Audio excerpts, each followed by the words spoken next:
Hello, everyone, and welcome to this episode of Ignition Time. Is it fair to say that American workers actually don't want to get back to normal? And could this potentially make sense? This is a fascinating question in an interesting new article published on CNN that you'll see on your screen right now. American workers do not want to get back to normal, and why that makes sense. Let's take a look at this very closely. Welcome to this episode of Ignition Time, everyone. My name is Dr. Chhoda.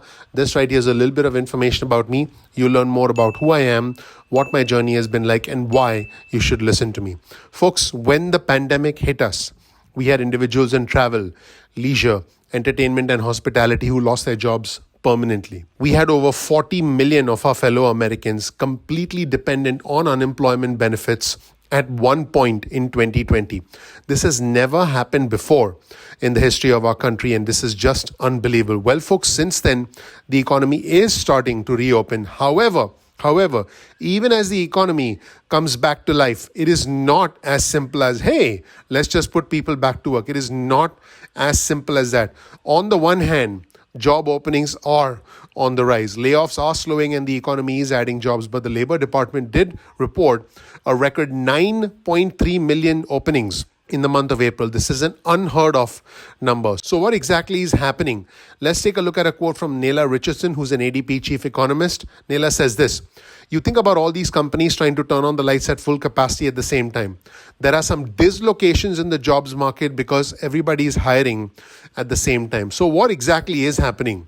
More people are quitting their job than at any time in the past 20 years, according to the Bureau of Labor Statistics. 4 million people quit their jobs. Yes, you heard that right. 4 million people quit their jobs in the past few months. This is pretty incredible when you think about the fact that millions are still dependent on unemployment benefits. 4 million people quit their jobs in the month of April alone. This is a clear sign of confidence that millions of individuals do feel they can find better opportunities in new industries. This means that millions of our fellow Americans are not rushing to go back to life as we knew it before the pandemic.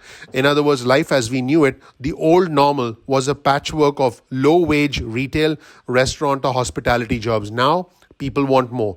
People want to work from home. People want flexibility. On top of that, there is record new business creation. Yes, you heard that right. There's record new business creation. Instead of applying to work for someone else, a record number of individuals are actually starting their own businesses. As of May this year, 2.5 million new business applications were filed according to the Census Bureau. That's already more than half of all the businesses that were formed in 2020. In fact, sectors like retail, transportation and warehousing, construction, and real estate are seeing a big surge in new business creation. On top of this, we have rising wages. Many companies in travel, leisure, entertainment, and hospitality are offering more incentives to attract and retain workers. They're offering hiring bonuses. They're offering wage increases. They're offering free food. They're also offering help with student loan payments. So what happens is this worker leverage is essentially helping those who are the most vulnerable amongst us. Now, let's talk about the most controversial aspect of this entire situation, the $300 a week unemployment benefits. Republican governors in over 25 states have said this is a disincentive for people and it encourages people not to work. Well, folks, time will tell what happens, but an early study from the San Francisco Federal Reserve found only, I quote, small effects of the extra money for job seekers. In fact, here's an important quote from Nela Richardson, the ADP chief economist. She said this: we need to stop and really investigate the jobs we are trying to bring back to the economy. These are low-paying jobs. Instead of blaming the worker for making a rational choice during an ongoing pandemic, maybe it's time as a society to look at the jobs we are trying to create.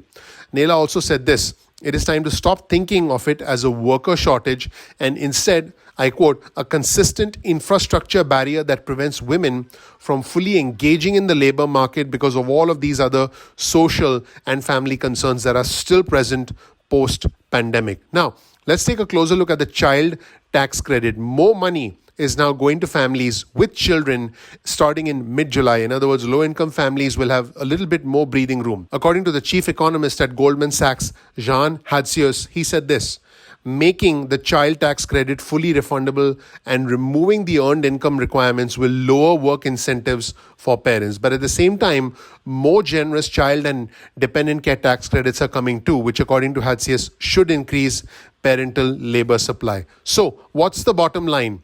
When will life come back to normal? When will we embrace the new normal? The bottom line is this, and I'm going to quote from the CNN article. As time passes, labor dislocations may ease, just as supply chain glitches are expected to work themselves out.